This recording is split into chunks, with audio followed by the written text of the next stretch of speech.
ഇതിപ്പം തൽക്കാലം കുറച്ച് വോട്ട് അവർക്ക് ലഭിച്ചു എന്നുള്ളത് ശരിയാണ്. പക്ഷേ അത് ദൂരവ്യാപകമായ ഫലമുളവാക്കുന്ന ഒന്നായിരിക്കും എന്ന കാര്യത്തിൽ യാതൊരു സംശയമില്ല.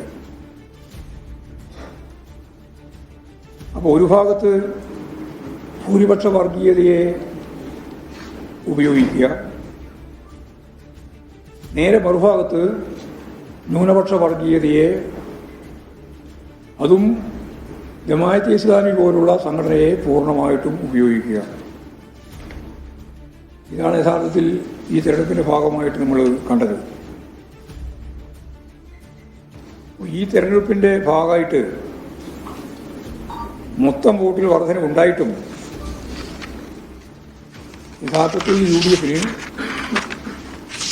ആ വർധനവിനനുസരിച്ച വർധനവുണ്ടാക്കുന്നതിന് വേണ്ടി കഴിഞ്ഞില്ല. കഴിഞ്ഞ പ്രാവശ്യത്തെ വോട്ട് നിലനിർത്താനും കഴിഞ്ഞില്ല എന്നുള്ളതാണ് സത്യം. അപ്പോൾ ഈ വിജയത്തിൻ്റെ UDF-നെ സംബന്ധിച്ചുള്ള എല്ലാ ഘടകങ്ങളും സൂക്ഷ്മമായിട്ട് പരിശോധിച്ചാൽ വർഗീയ തീവ്രവാദ ശക്തികളെ കൂടി ചേർത്ത്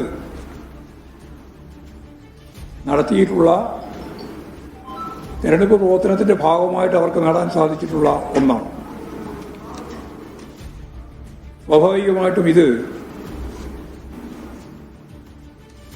സാമൂഹ്യ ജീവിതത്തിൽ, പ്രത്യേകിച്ച് രാഷ്ട്രീയ സമൂഹത്തിൽ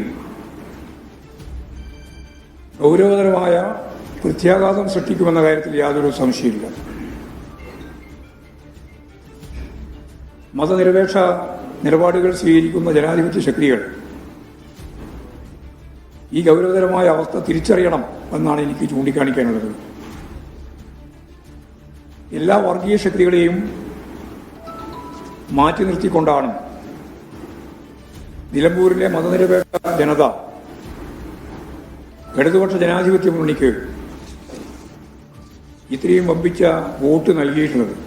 66,660 വോട്ട് ഇടതുപക്ഷ ജനാധിപത്യ മുന്നണിക്ക് അനുകൂലമായി സഖാവ് സ്വരാജിന് ലഭിച്ചു എന്നുള്ളത് CPM സംസ്ഥാന സെക്രട്ടറി MV ഗോവിന്ദൻ മാധ്യമങ്ങളോട് സംസാരിക്കുകയാണ്.